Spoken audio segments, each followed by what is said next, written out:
Last time I was here, I had like 4 other ladies with me on a panel, and I was still nervous, but I already feel myself getting pink because now I'm all alone. But I'm really glad all of you are here. Thank you so much for taking the time.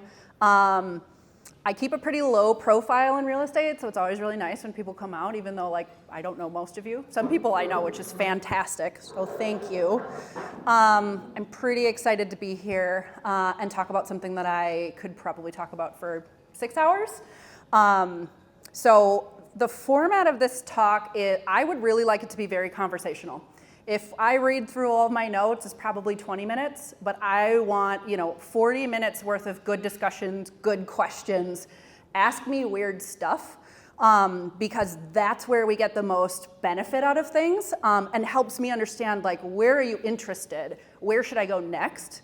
So I'm hoping that he won't just look at me and not participate, but here we go. Like I said, I keep a pretty low profile in real estate. I've actually been in the business a little over 8 years now, which for new agents is a really long time, and for seasoned good agents is like a tiny little bit of time. So I'm right in the middle. A little bit about me. I think it's always helpful for people to understand who I am and why I'm standing here if I go back in time a little bit and kind of tell you about my background. Pre-real estate, I actually was in med device. I worked for Boston Scientific and Medtronic, and I was in compliance.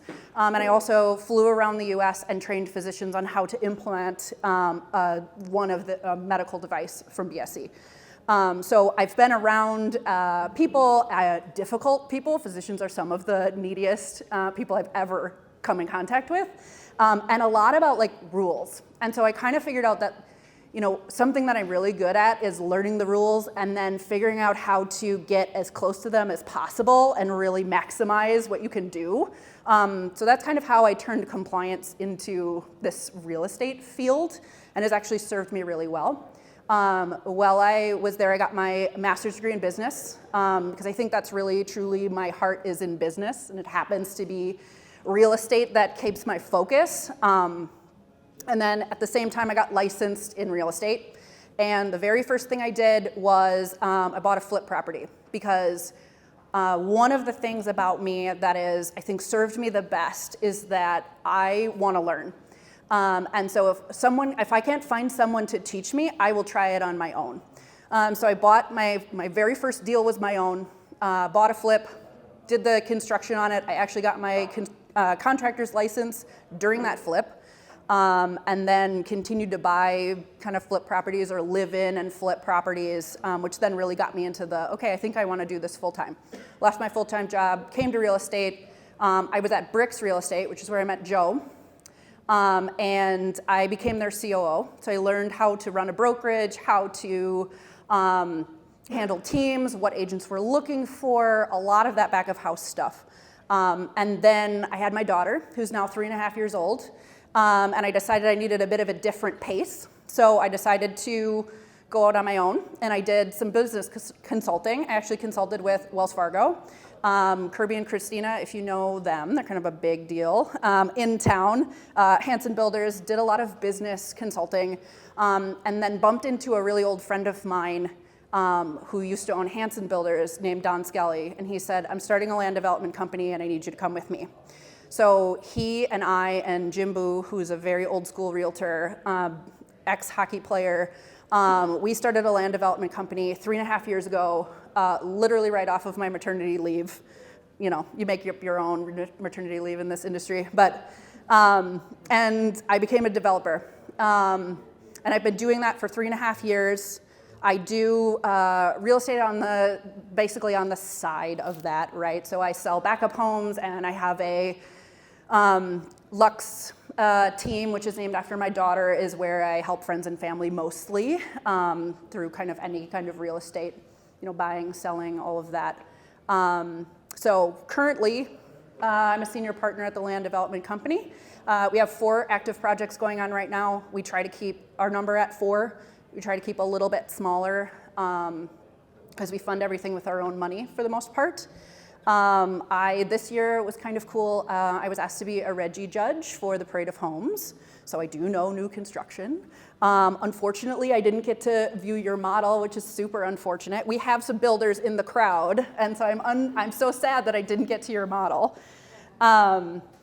In my spare time, when I have it, let's see, I'm on the board of a local charity, because that's very important to me. I love to teach, and so I also teach 2 undergrad courses at Metropolitan State University. They are not in my everyday, I teach the healthcare system. It's totally unrelated, but keeps me very interested. And then I have my husband and our beagle and my daughter. So that's a little bit about me and kind of where I've been. Hopefully that helps you understand a little bit more of like, who are you and what are you doing here and why are you talking about new construction? Now that that's over, let's get into it. First off, are there any burning questions or topics you came here wanting to hear about? Anything? New construction. New construction. Something less broad. Okay. Yeah, thank you. I was just asked, just like some of the challenges that you feel like builders are facing right now with, is it cost, is it the supply chain? I mean, is there one thing that's really, kind of the biggest thing that's weighing on builders right now, and as a lender, Sure. what we can do to help builders? That's a very interesting and super broad question. If I get any of this wrong, people who actually do this for a living, please let me know. What I am seeing, so right now as a developer, we work with and rep. We have 4 builders in our pool right now. Every community, it's different. So we do have a number of people. Predominantly, I work with kind of small to mid-sized local builders. So not Lennar, not Pulte, not D.R. Horton, right? Smaller builders. So a lot of what I've seen plague builders right now is, yes, the cost of things, the fluctuating cost of things, the fact that when you sign a purchase agreement on something, you are not getting that material in that building for maybe 7 months. So the price of that changes the entire time you're doing it.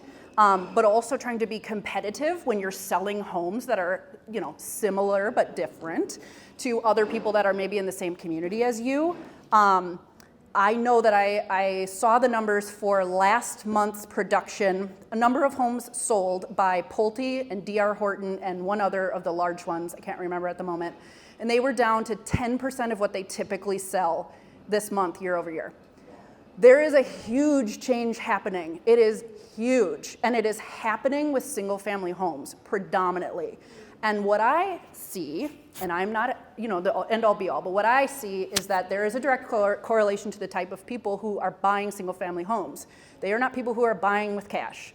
They are people who are paying 7% interest. They are people whose ability to purchase a home has gone way down in the last 1 month, 6 months, 1 year, and they're not exactly sure what they're going to do with that change. And so I've seen a lot of builders start to shift toward different product types, like villas, like things that are typically like older clientele, people who are maybe liquidating a family home and then going into, or haven't been hit because they don't need to do quite the amount of financing. So that's kind of what I've seen. And the smaller the builder, in my experience, and this is not, don't take this away. But what I've seen is that if you're a smaller builder, typically you have a pretty small crew, and so it's a little more difficult to be perfectly nimble with some of those things. When you're getting contract, building a home, doing all the things that you do in your normal everyday life, to be able to every day say, okay, what are we changing in our pricing? What are we changing in our contracts? What are we changing? Are we adding a lumber addendum? Are we changing the way we do lot holds? Are we doing specs versus a model? All that stuff is changing every day, and it's really difficult if you are not a machine like Lennar, that is like a giant company, that they just have people employed to figure that out every single day. It's really difficult to keep up with that, which then is really difficult to then have some of those conversations with clients. Now, I'm gonna pause and say, did I get that even close to right for your guys' experience? Very close. Lovely. Anything to add to that? Like, I mean, you don't need to hear from me. Like, there's a builder right here. Like, what else do you have? What else is a struggle, pain point right now? Sorry to put you on the spot, but not sorry. I think our biggest hiccup is the fluctuating costs. Like I said, I feel like I've been the worst estimator ever. It's nearly impossible right now. Yeah. Yeah. And then trades, you get a lot of stuff trades, their costs are starting to increase. Mm-hmm. So then balancing that. Yeah. Yeah. Not just the cost of materials, cost of labor. Yes. going up and- Yes. I talked with a landscaper for one of our communities this morning, and he said he needed to raise his cost of labor 20% to just keep up with inflation for next year. That's insane. That's insane. And that's a sticker shock issue. If you send that to a client, their immediate response is going to be like, I'm going to shop. We're going to find a different landscaper. And there are going to be people who will undercut that, but over the next 3 years, you're going to have to get that 20% somewhere. It's not coming back. So is that cost already kind of built, so when you have this, and you're anticipating this cost, and I don't know real estate on the lending side, is that already built into the contract? So, you start at, what month we're in September, the house will be done in January with these increasing costs. Is that already built into the price, or is the consumer then, how does that affect? Every builder is different. A lot of people do allocations, right? So you say, okay, we think your landscaping is going to cost $10,000. So we got $10,000. But when that bill comes in, a lot of smaller builders that aren't, not able to charge a whole bunch on others to make it up on the ones that they lose on, like a Lennar, right? They have so much product that it's okay if it's not perfectly balanced. A smaller builder doesn't have that ability to do that. And so they probably most likely will charge you what it actually costs, and that'll be a change order at the end. Not everybody does that, but I've seen that happening more and more, especially when lumber was insane. Like we were being asked, our group was being asked to write lumber addendums for our builders, because they couldn't even figure out the language to figure out like how do you even deal with this problem, where a lumber package for the same house might be $40,000 more when you get done building that thing for nothing else. The value of that house is now $40,000 more, and you didn't upgrade the tile or anything. Like nothing is better about that house. And so some of that stuff is where builders have kind of learned some of that. Okay, we don't want to lock anything in if we can help it, but that makes it really difficult to have a buyer to say, okay, yeah, I think this house is going to cost you $550K, but it might cost you $650. Like I don't actually know. Plus the interest rate keeps going up, so this is a really good deal for you. It's really hard to have those conversations, which I also think is why, and we were talking about it a little bit ago, is that a lot of builders, which I think should have happened faster, but who am I, are starting to spec build, and these two are doing it. Which basically, it's much more complicated for a builder to do that because you are paying for a home that no one has bought on land that you already bought and hoping to God somebody buys that thing before it's done because you are just bleeding away things. However, what that means is that you can get through your inventory. You're not sitting on lots that are empty, but also it means that you have something to actually sell to somebody and say, okay, here's exactly the house you're going to get. And you can some people allow people to change things if they're not too far in the process. Some people are like, nope, this is the granite you're getting, this is the tile you're getting, but you're getting a house in less than 7 months. And that helps a lot because it's become very, very difficult to pre-sell. I don't know if a lot of you know about the difference between pre-selling and spec selling. So pre-selling is I maybe have a model, I maybe don't, and then I have a whole bunch of lots in a community. And I'm going to sell you a house, and I'm essentially going to customize it, even though custom is a kind of a dirty word in this industry, and I'll tell you why later. I'm going to customize it, and you're going to build that house, and then you're going to go under contract, you're going to wait 7 months, I'm going to build you the house of your dreams, and then you're going to close on it. Spec building is, I've already chosen the lot, I've chosen the plan, I'm building the house, and whenever along that process you decide you want to buy it, awesome. But I choose the price of it whenever I want to, and I can change that, because it's like any house on the market, it's just not done yet. So there are different ways to do that, but it's really hard. I don't know, most of you, I think we have realtors in the audience, right? Like who have buyers? Okay, It's really hard to get a buyer to envision a house on a piece of dirt that's not graded probably the way it's going to be. Most people don't know the difference between a walkout and a lookout or a slab. I mean, maybe they do, but they don't really understand that. It's really, really difficult to pre-sell. However, a lot of builders need to do that because that's how they finance some of their other, like the ability to buy the land or the ability to do other communities or however they have it set up. So I've now rambled and I forgot the question, but I feel like I covered some of it. Thank you for creating a rabbit hole for me. This is perfect. Yeah, but so there's a lot of things that are going on with builders and buyers and the understanding of, and I think when I wrote my talk, my main takeaway is that the builder community has a long history and a lot of ideas and know how to sell their product. The realtor community has a long history and a lot of ideas, and we together have a history of not working very well together. And you know, there's a lot of reasons why that may or may not be, and I have my own ideas. But one of the things that I think I'd like to impart on you during this talk is, how do you get a little closer?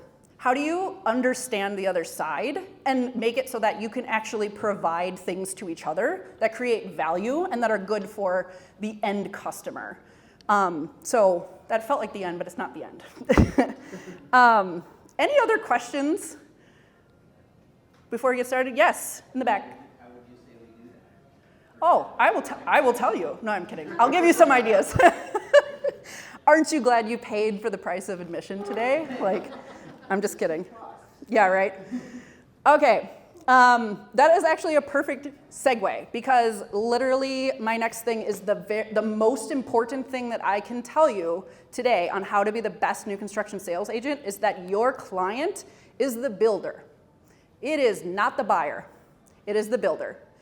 And in order for you, just like having a buyer, in order for you to be really successful at that client relationship, you have to understand what they want and what they're looking for from you. In general, the feedback that I have heard in the industry is that realtors, from a builder perspective, are not favored very well. We are a little lazy. We overpromise and underdeliver. We are really expensive, and we kind of just sit in models. So, like, understanding the builder, like, and I'm like, I hate to keep picking on you guys, but I also am like kind of sad that I'm talking about builders while you're here. So, like, please. Okay, awesome. I'm like, oh shit, I should change my topic. Okay. Anyway, so like, most of us go in there like, you know, the average agent is like, I know everything.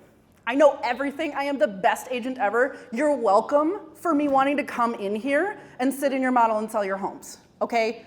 Like, that's typical, like, realtor, and we have to do that because there's many reasons why our psychology is built that way for us to survive in an industry that's, like, basically pulls your guts out. So I'm not saying realtors are bad, I'm just saying, like, that's how we present ourselves to builders a lot of times. And if you are talking to a builder, you are not the first realtor that they have talked to. Not at all. They've probably talked to a million of them. They probably have some in the family. They might even be realtors. And probably the majority of the realtors they've had, they've fired or want to fire. So I never planned on repping new construction, ever. Like, I didn't want to do that. I can't exactly tell you why I didn't want to, but that was not my goal. We fell into it as a development company because it's another stream of income. You know, if you're developing the land and you're selling the lots and then you're repping the builders because you know everything about the community because you built it, it's really easy to be a salesperson. You know all the building stuff, you know all the land stuff, you know all the community stuff. And so we basically saw another revenue source.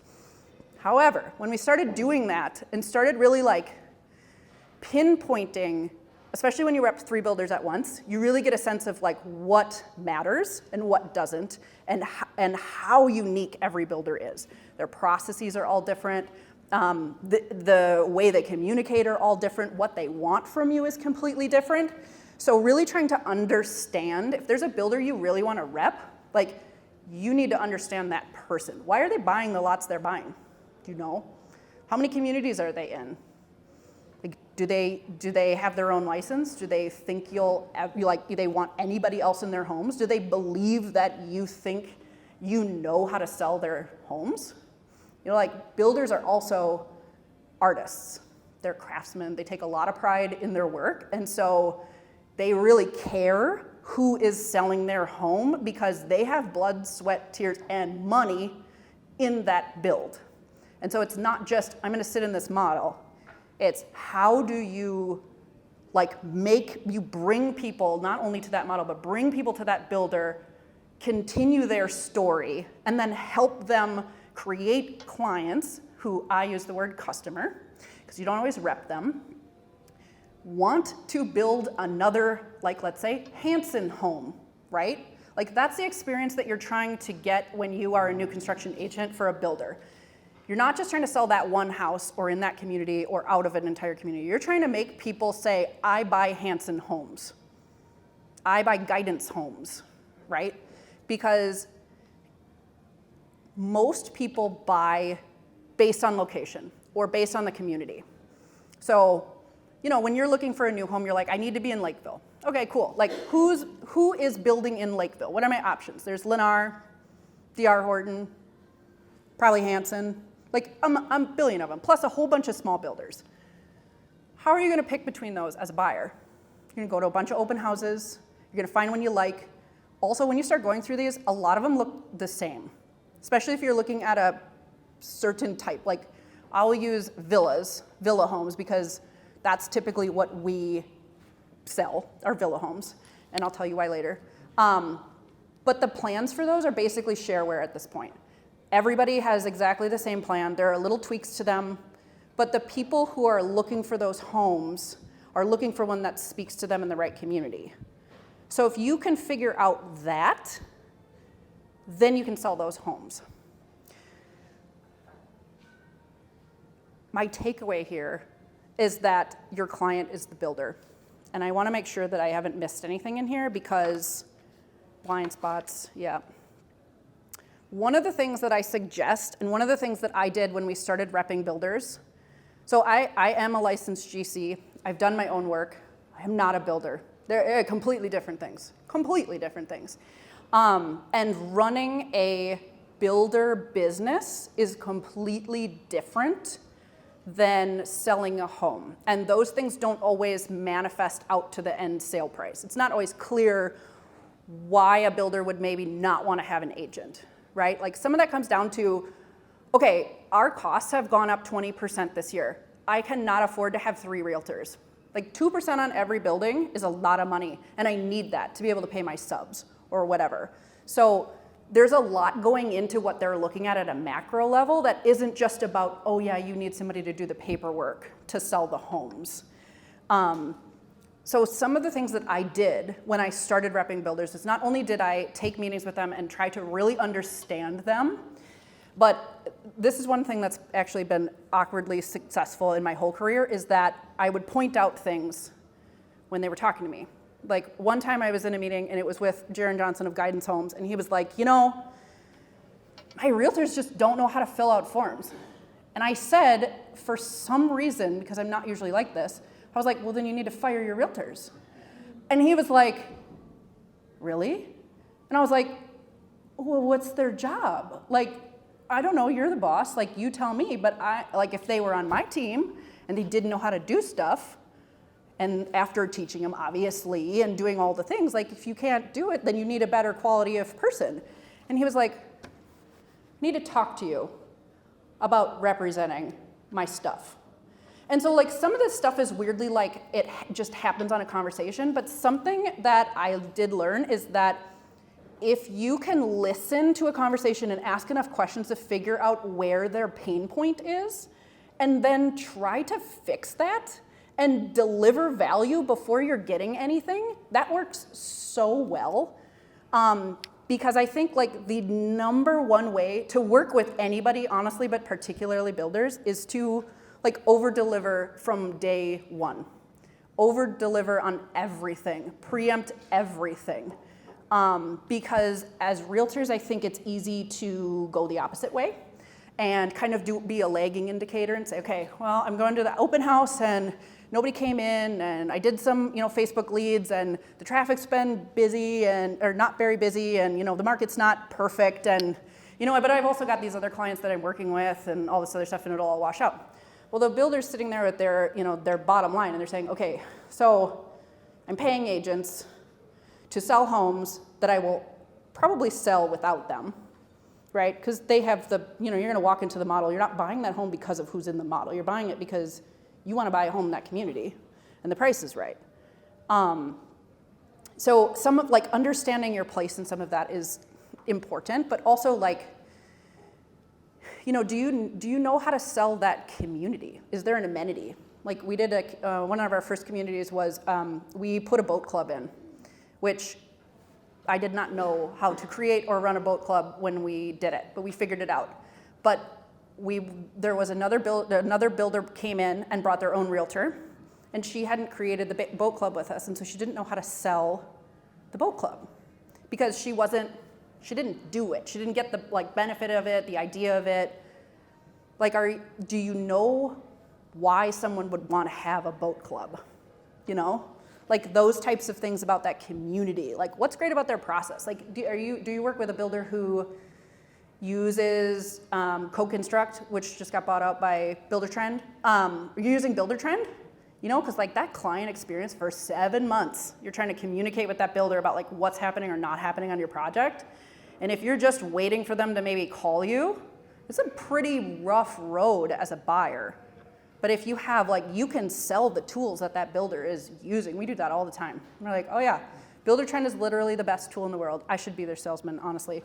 But it's a great communication tool, and it helps with all of that, okay, wait, it's been a month. Where are my floors? And you're not having to field all these calls. But that's stuff that you can leverage as a realtor to say, okay, this builder, not only do they build this beautiful home, look at it, in this amazing community with this golf course or this boat club or whatever it is, but they also know how to build, and it's not going to be lumpy. You're not going to feel like you wish you didn't pick this builder at the end. Some of those things are helpful, and what we did, and so a lot of my learning is based off what did we do when we were bringing our builders in, is we wanted everybody on the same platform.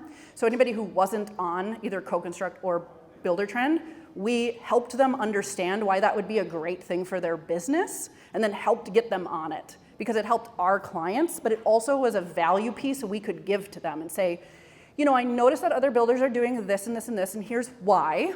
And we think maybe that would be beneficial to you, and here's why. And we would help do that, obviously, for our time, so that it's good for everyone. So coming up with some of those mutually beneficial items is how you keep yourself being relevant. Another thing that we found, especially as things have gotten more expensive, is that always coming up with a way for them to save money. And you kind of have to lean on some business acumen here, but restructuring the way that you do referrals is one way to do that. Or restructuring the way that you are paying co-lists or dual agency things. Or changing the way that you're taking lot holds so that money doesn't go back to the client. It's a fee instead of a earnest money thing. Some of that stuff are ideas that can be generated from the real estate industry who has direct contact to the target market and can suggest to a builder how you might facilitate getting more deals and keeping more deals in the pipeline. Learn your builder, know your builder, and then figure out how to be indispensable to them, and not just, do not tell me about sales and marketing. I want to hear about sales and marketing. Every realtor talks about sales and marketing. Learn something new. Figure out Excel. Learn a new tool. Figure out how to, make something cheaper. Think out of the box on that and bring it to them. That would be my suggestion there. Questions, because I have gone for a really long time already. Any questions on that? Problem solve. And proactively problem solve. The other thing is, once you get a builder client, you cannot over-communicate with that person. We do, and it doesn't have to be, it can be simple. We have literally a shared Google sheet that just has every time we do an open house, it has the date, it has stupid things like the weather on it, the weather that day and the hours that they were open and who staffed the model and who came in and what cars were they driving, and all that information that then we publish in an email every week after to the builders to say, hey, we ran an open house and here's the data we got. And most of the time we do not get contact information because that's very difficult to get. But we are proving that we were there, that we're paying attention. There's also a list of like, hey, things in the model that need to be cleaned or that are maybe broken or sticky or don't look good to people who are coming in.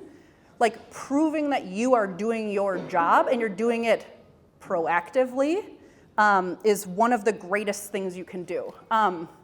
One of our, so we repped, I don't know if you know about the Royal Club. So in Lake Elmo, they took Tartan Park, which was a big golf. Real. Yep. And they basically developed all around it and created and like redid it and did 3 phases of very expensive housing. Like I think you couldn't get in there for less than 1.2, and they went all the way up to 5. We were part of phase 1 and 2 on the selling piece. And one of the things that did not work with that group is you could not say, oh yeah, I'm at the sales center all the time. Like when sales started to plummet for a million different reasons in phase 2, the first person they look at is sales. 100%, they think it's your fault. And whether it is or whether it isn't doesn't really matter. But the person who was repping us there hadn't kept a log, didn't have, like had all this stuff like on paper, but didn't have like, every day this is who I talked to, every day this is what I did. This is how I provided value. Here are my ideas. And so when it came down to it, there wasn't proof to say, I am doing a good job. And if you want me to do something different, I'm happy to do that. But here's what I am currently doing it. As hard as it is to get a relationship with a builder, it's even harder to keep one.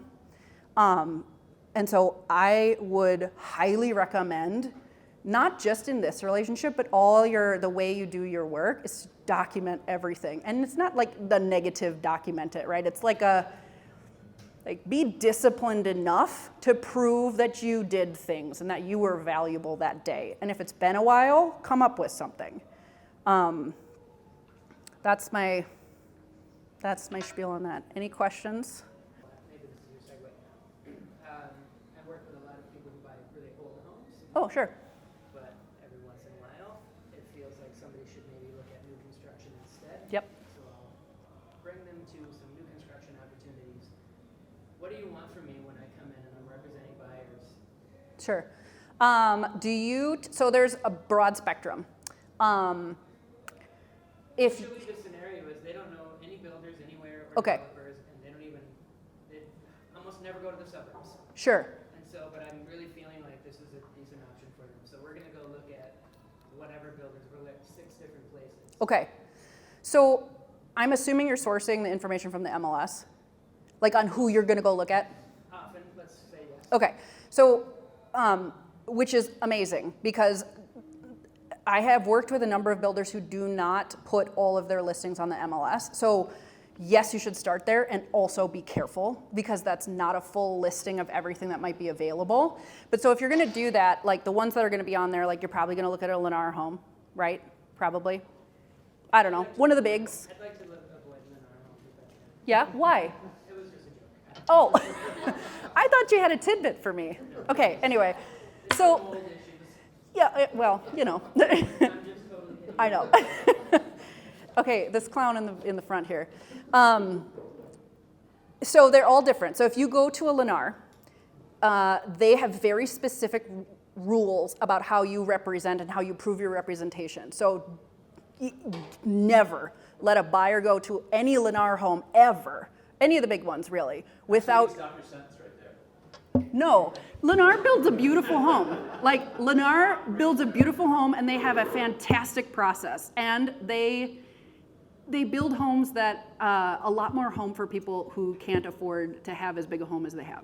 So there's a lot of value there. Okay, I'm not going to bash on any builders. However, if your buyer steps foot in a Lennar home and you are not there, you will not get paid. And they are like very serious about that, like very serious. So always accompany your buyer to any big ones. The little ones do not have that same thing, but just pay attention because they will want to sign you up. Lennar and larger builders are on the buy side, relatively easy to work with because Their contract is their contract. You are not negotiating a single thing in there, and do not tell your buyer that you can, because you won't be able to. It's what it is. And you will literally sign your contract, and you will sit there and they'll say, like, what color palette do you want? Here's your 3 options: beige, beige gray, and gray. And literally that's it. There's no design meeting, there's no nothing. They build that house in 6 months and you are done. And it's beautiful, but that's the process. And it's so, as a buyer realtor, it's very simple. If you go to a smaller builder or a local builder, their process could be anywhere. But most of the time, you can go to that open house and you don't have to be there, you don't have to sign in. You're really kind of trying to talk to them about, like, is this community right for you? Can you see yourself living in here? And yes, this might not be exactly the layout, but look at, like, the molding. Look at how things are caulked. Look at how the tile is laid. Do we feel good about the construction of this house in general? Right? Because that's kind of what you're doing in the model. Not only to get a sense of layout if that's what you're buying, but, like, do we like this builder? Do we feel good in this home? Are the windows the right size? Like, one of the things I can't stand is going to a model and you're like, that window is tiny for no reason. So, like, that's kind of what you're doing. And then it depends if you have a builder that is like, all the homes in this community will look like this, and here you can't make any tweaks, or you can move a wall or not, right? So then there's that. And then there's, we'll build whatever you want. Bring us your plan. I hate those. They're awful, because no buyer knows what they should live in. They don't know the flow it should be. They don't know how much square footage they can get away with. They don't know where to start on any of that. And so full custom is really, really a difficult thing to do. Not many people do it. Typically it's like, here's our 6 plans that we build. The lot that you like accepts, that's another thing, is you can only build the type of house on a lot that the ground will accept. So either the pad is built for a slab, or maybe a crawl space, or it's a lookout, walkout, XYZ, right? So, like, that narrows down some things. Like, if you're like, I have to have a slab villa, okay, we're in this side of the community. Does this work for you? Do you like this? I guess I always feel like I'm basically giving the message, just get out of the way. That I'm not valued, or that I'm not wanted to be there. Yeah, So that's probably true. My clients don't want to make a humongous decision without me advocating for them. Correct. And I've earned this place and trust in their life. Yes. Having been their realtor for years or whatever. Yes. So I find myself in the middle of a scenario where the people on that side of the table despise me for having brought them, Yes. a buyer who I think is the right fit for their Right. plan. Because without you, they wouldn't have to pay that money. So just case by case scenario, use emotional intelligence and apply value where I can. It sounds Yes. like there's no real. Yes, you are kind of, you're an emotional support animal completely for your buyer, and you are advocating anything that, like, feels sketchy, probably is, right? And so you're there to kind of, like, look for red flags, is what I always called it. I'm like, I'm not, we're not writing a purchase agreement like we typically would. We're not in charge of all the variables. A lot of builders won't let you do a contingent sale. So, like, there's a lot of things that would be part of a normal PA that you just don't have the ability to do or negotiate on. So you are checking the work in the contract, making sure there's nothing that, like, tingles your spidey sense where you're like, this seems not good, right? And then you're basically helping them through the process and making sure that things are happening and being that go-between for communication. Because it's pretty easy during the process of building for builders to kind of get into the build and kind of maybe have long periods of time where that really anxious client is, like, looking for somebody. That's your job. You go there and you're like, okay, cool, where are we at? Can I go view the house? Are we at pre-drywall? Well, what are we doing? And then you go to every meeting with them just in case they have questions. You write all the notes. You be their, like, second set of ears. And you're right, like, there's not a whole lot on the buy side, especially of a really well-run big builder organization, that you're gonna do except say, we need to walk away now. That's really the only thing that you're gonna be doing. But yes, to your point, like, you should be there. Buyers should have advocates. I always recommend that you do a third-party inspection on a new construction house, even if you can't negotiate on it, because most of the contracts are written where it doesn't matter. But you should know if something's not right, so that maybe you have the option to do it. Maybe it's part of the warranty. But if not, you know, right? Things like that to help them, you know, or if they're building something where you're not just picking between beige and gray beige, that you can help them be like, okay, you know, so I know you love that tile, but this is not our forever home. And so we may want to, like, you know, look over here on this side of the wall type of things. Like, some people find helpfulness in that. Other people don't. But yes, it's a little difficult to be a buyer agent when you're not wanted on the other side. I feel your pain. Other questions? Yes?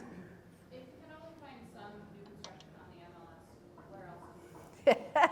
That is literally the problem. So many moons ago, I had this idea to suggest to Housing First, who is the builder association that runs the Parade of Homes, that they should totally scrap their shit website and they should build a new one that's not only for Parade of Homes, but it's actually just for every new construction home in the Twin Cities or, you know, Minnesota or wherever they wanted it to be. I am older and wiser now, and so that is probably not going to happen in my lifetime. But really, like, you have to be out and driving around. You have to know what communities are happening, and then you go to that builder's website, and then you're like, oh, they're in like 17 communities. Like, I had no idea. And look at all these ready now homes. It's totally all over the board. It's all over the place. It's separated.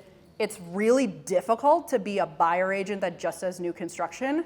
So I would suggest you focus on either a couple builders, or which probably more likely, an area, and literally monitor all of the vacant land in that area. And the minute anything pops up, be like, okay, this is a community, someone's developing it. Oh, I see there's gonna be these 4 builders on it. Let's see what they're gonna do in here. And then really get to know those communities. And like I said earlier, like, if you know the community, you can sell that home. You don't have to have built it or anything. If you know, like, okay, the cart path, it goes right here, right in front of your house. Look at that, that's amazing, right? Things like that. You can figure that all out online or in the model. Good question. And I'm sad that the answer is what I just gave you. Other questions? Why would builders not put them on the MLS? Couple reasons. Laziness, having a shit realtor. And if you wait too long and that thing goes on PA, a lot of people who are building a house don't want that information published. And so if your contract doesn't specifically say, yes, you can put my home for $1.2 million on the MLS and show everything about it, people are gonna say no. If they have the option to, you're gonna say no. So that's usually what happens. It's usually a process issue. So, I mean, when we, as the developer, doing multiple builders, and because we rep those builders, we are the ones who put the MLS listings up, which is great, because then you have enough for comps and appraisals and all that stuff. Because if you have, so this is happening in a community we have in Lindstrom on it's villas on a golf course, which is amazing.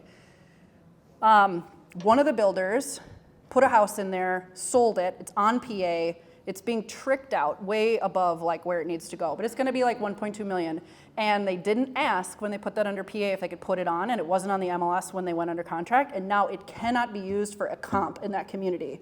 And there's only like 2 homes that are built and ready to be comps, and so it's going to hurt the ability to comp out the rest of those in the development. And so it's a little like short-sightedness. If you're not putting your stuff on the MLS, please God, put it on the MLS. Like, okay, thank you. We'll find the communities that we're in, like we always talk with the other builders, like I'll scratch your back, you scratch mine. Put your preschool, Love it. I'll put my preschool. So Oh. help each other to build up the development. Yeah. It is, and it helps. You've always wondered too, I assume, Lazy, don't do it. lazy, or they haven't had to for years. We talked about it. Yeah, it's lazy. They don't care. Bless you, by the way, for putting them up on the MLS. Like, that's amazing. Thank you. Yeah, I don't know. I wish that I could just go around and be like, builders, put your shit on the MLS. Anyway, any other questions? I thought there maybe was one more hand, but maybe not. Yay. I'm just throwing this number out there, but I'm looking for percentages. Let's say there are 10,000 permitted or in-process building lots in the metro. Okay. How many are smaller local or regional builders, and how many are the big dogs? Let's see. It kind of depends how you define big dog. I say big dogs are like Lennar, right? Like nationals, right? Nationals versus locals. I don't know, Lennar, they probably have 20% of all the lots. But they really fluctuate. Like, so I don't know if any of you are familiar with Watermark. It's their gigantic community out in like Centerville, Lino Lakes area, right on the freeway. That thing is so big, it'll take them 10 years to take that thing down. So the question is, right, so like not all that land is sold and they're working through the development of it, but they don't actually have the lots ready. So it's a question of like, okay, you know, when you do your math, does that count or does it not? Because I mean, that sucker's gonna be 250 homes when it's all said and done in that one area. That's one community of theirs too.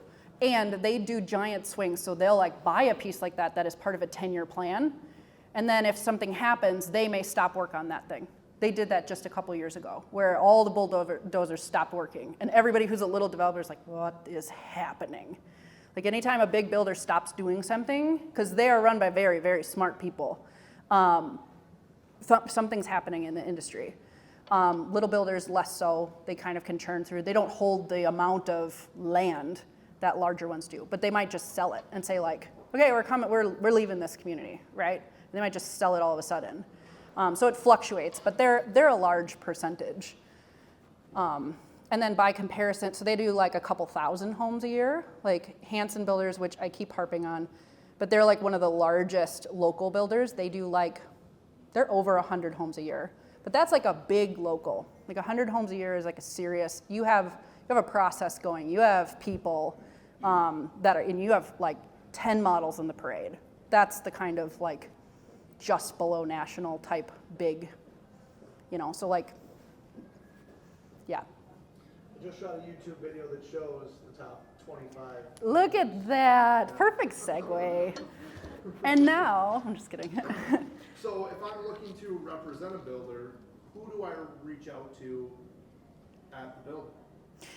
So I always like to be a little sneaky. So everybody goes straight to the top and they're like, oh, I'm gonna make friends. I'm gonna make friends with Dean Hanson and we are gonna be besties and I'm gonna sell all of his, that is not gonna happen. That is a pipe dream. And every other realtor thinks that they're gonna do that too. Everybody's saddling up to these people at like events and things and they're like, hey, can I give you my card? All right, you gotta be sneakier. You know what you need to do is you need to go find somebody who works in like the design department of one of these and get all the information on how they run their process and how they do everything. And then when you get a meeting with one of their current realtors to figure out how things are not going well, and then you're gonna take all that information, I'm serious, this is the blueprint. Then you're gonna take all that information and talk to that, you're gonna try to get a meeting with that builder, and when you come in there, you're gonna be like, I hear you have these problems, and here's how I'm gonna solve them, like today. Like, that's how I got two of my builders. So it does work. There's a lot of no's, okay? But there's a lot of, you know, everybody's going in there saying like, look at my branding. Look at my website. Look at how I sell 300 homes a year. You know, like everybody says that. So like, how do you stand out? Most people don't use math and Excel to their benefit. Like a lot of, you know, like, okay, cool, like I can guess that it probably costs you X, Y, and Z to build this home. And you have this number of homes in this community. And if you're paying 1% to 2% of that to your agents, this is how much this community is costing you just in sales. What are you getting for that? You know, like that's napkin math. And even if you're wrong, you've at least put some information in there to say like, okay, damn, right? Like she's thinking about how to save me money. Like I like that. So you're part, like, not a business partner, but like you're closer than just a regular sales agent out there. That's what I would suggest. Be sneaky about it. Be smart, you know. Go a roundabout nerd way, you know. Do it differently than other people are doing it.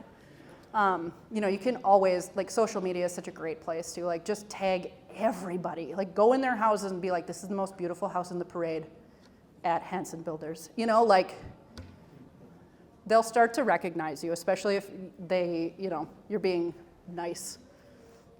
Is it public record, like when a builder pulls a permit? Yes, it is. So you could like go to, I mean, so I'm just, you know, asking like for a realtor if they wanted to know, I mean, is Yeah. the site that said, okay, you know, Cohaven Homes just pulled 10 permits in Andover, like, oh. Can you pull it that way? Can you pull it by builder? I don't know if you can do that. Dodge Report will do it for you. Dodge Report? But you have Ooh. to pay. Okay. Okay. But also think about it, like, what are you going to do with that information? Like, they probably have those communities on their website, right? Or you can call them up and just be like, hey, I'm interested in selling some of your homes. I have clients who are interested. Like, what are all the communities you're in, including ones that are up and coming? They will tell you. You know, they want to sell that stuff. Yeah, it's easier to probably just call them or go to the website. Other questions? One other thing, when you get a builder contract, when you hook a builder, okay, please write a contract, please. Like, do not just go fly by the seat of your pants, because when things do get tight, like, they will execute that contract on you, and they should. It's a good business decision to get rid of dead weight if you can.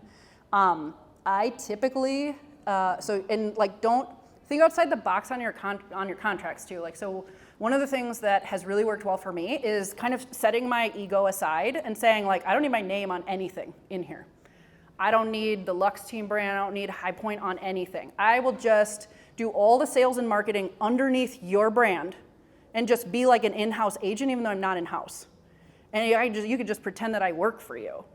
And I'll make a business card and everything. And that, for some people where that's really important to them, that will work. And then something you can add to that is like, then you have like a sales and marketing agreement. You don't have a listing agreement. You're not the exclusive representative of those. You are doing work for a fee, which happens to be calculatable to the price of that home. However, it's different, and it doesn't go through the same channels. So don't just think like, I have to rep everything. You don't have to rep everything. You can do all kinds of creative things, or you can say, I'm gonna handle your lead generation, just this piece, because you're not good at it. I'm gonna generate everything for you. I'm gonna put it into my system, which I've already created. I'm gonna do all the follow-up. I'm gonna send you metrics all the time. And this is my one job. And for that, you're gonna pay me whatever, right? Like probably a percentage of sales, because that's easier and that's less like I'm paying you every month for something that I'm not getting a benefit on. The other thing I will say about your contracts is make sure that they can get out at any time, both of you. Because if you are not in a copacetic relationship with a builder, you should not be there. It is not fun. They will not want you there. You will both just drag each other down to the earth. And so I typically write mine like 30 days notice, can get out for anything that's not under contract. Anything that's under contract, you get paid on. Go the separate ways. Written agreement that we're gonna go our separate ways. And be okay with that. If you get fired, it's okay to get fired. It happens all the time. It's really not a big deal. Those are the learnings that I have on contracts.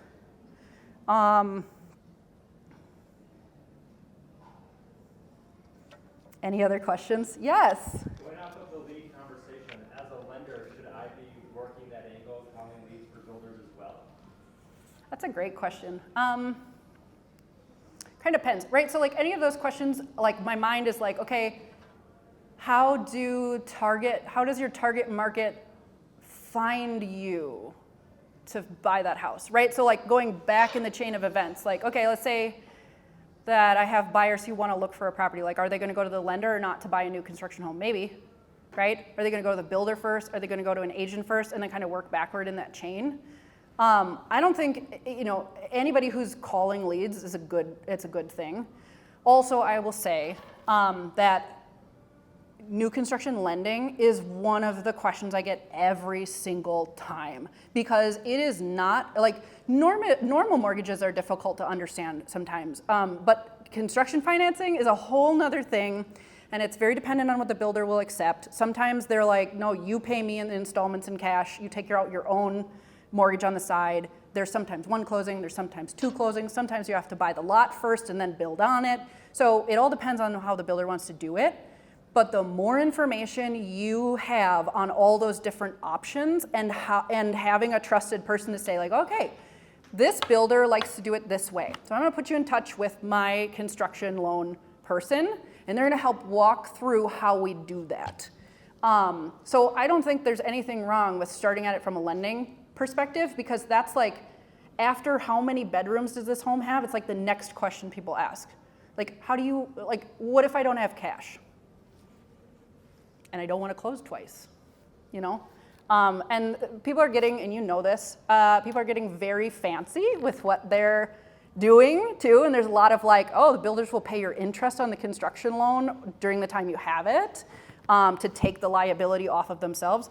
We could do a whole nother 2 hours on that, but there's all kinds of things in there where the more you learn about it and the more you can talk to somebody about it, the more, one, they will trust you, and they know that you know what you're doing, and the more just valuable you will be, both to builders and clients. It's also really hard, in my experience, watching some builders talk about construction financing with clients, because they don't always like get, that conversation doesn't go super well, just because it's like, you know, that's not their job. It's not supposed to be their job.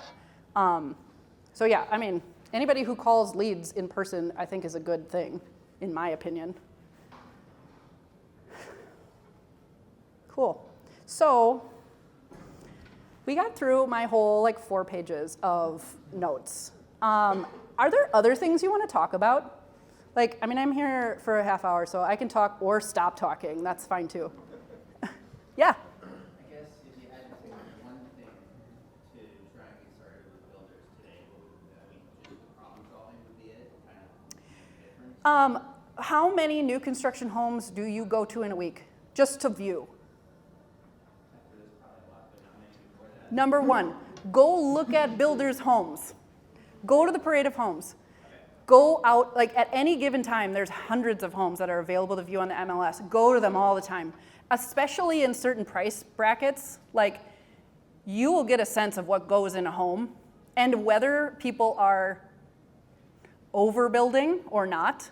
So overbuilding is a concept where you are putting so much good stuff in a home and you're not necessarily charging everything you could charge for it because it's your craft and your love. And there's a lot of builders who will, Zawadzki is a perfect, now his homes are not cheap, but you get a lot of beautiful craftsmanship in that home. And so like some of those things, if you can start to notice the differences in them or start to notice the differences in like community to community or the difference in pricing between different areas that you might be working in, you will learn a lot just by being in those homes. So number 1, like start going to houses because it's free.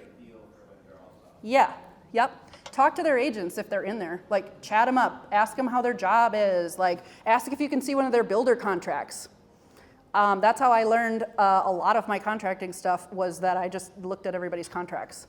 And builders have different contracts. Some of them use the new construction PA, the Minnesota forms. If you do not know how to fill that sucker out, you need to learn tonight. Like figure out how to build it out. And there are certain things that you can and can't do with it. So like educate yourself. But a lot of builders use their own contracts. So the more that you can just look at, most of them will give it to you. Just say like, hey, you know, I have a lot of buyers who are interested in new construction. Like I want to make sure that I'm representing you the very best way I can. So I want to understand what your contract has in it so I can speed up the process, make sure that I can explain to them what's negotiable and what's not, and we can get something locked down quickly, right? They'll give it to you. They will give it to you. That's a really good thing to put in there. Yeah, I mean, just start talking to people. You can show up at builder offices. I mean, maybe not everybody, but you know, you could go to big ones, right? Like you can head over to Anoka, where are they, Andover? Anoka, and like walk into Hanson Homes and say like, hey, I want to chat with somebody about like selling your homes, right? Like they might not like, you may want to word it in a way that's not like, hey, I want to be your agent, right? Like, but you may want to like, yeah, right. Like, I want to understand how to partner with you, right? Like, what would be helpful to you in an agent who's on the buy side, right?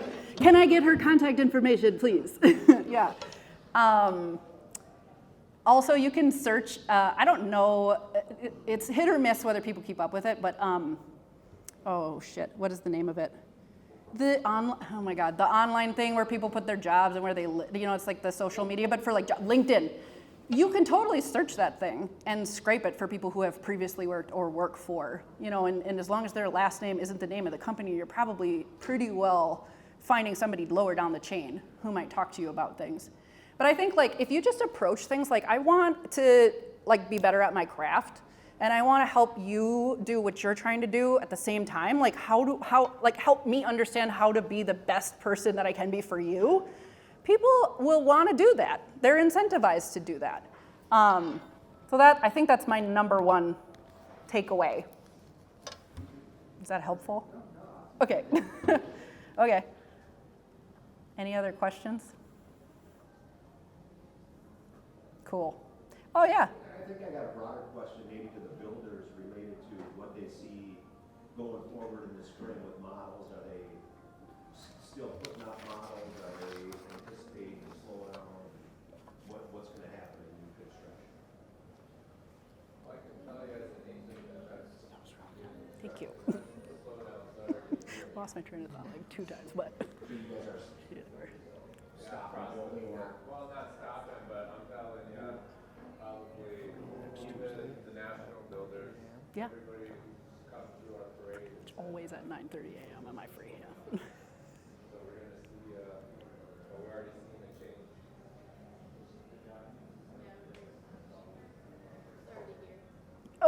Yeah, it's been here. It's just taken a while for it to show up. But, I mean, so from a broader perspective, and kind of like based on trends that we saw like last time there was a like significant change in the market, like kind of what happens is businesses start moving around. So like even on the developer state of things, like all at the top, right? So you have these large developers who usually like little projects like 35 acres and they're like, ugh, God, it's too small. I don't even want to look at it. They start moving into those smaller project areas, and the same thing happens with builders. Larger builders start moving into smaller communities or looking at things that they didn't normally do. Maybe you start doing more on your lot things or picking up onesie twosie things in like, you know, town as opposed to outside. But things start to shift as people try to keep control of their land supply, basically. Like if you don't have any land, you can't build any homes. But also if you can't get any land or it's too expensive, no one's going to build it. But everybody's, you know, incentivized to keep their business going, so they're going to find different avenues to keep that going. But yeah, it's definitely, we're contracting. We have been contracting. So. Okay. Thank you.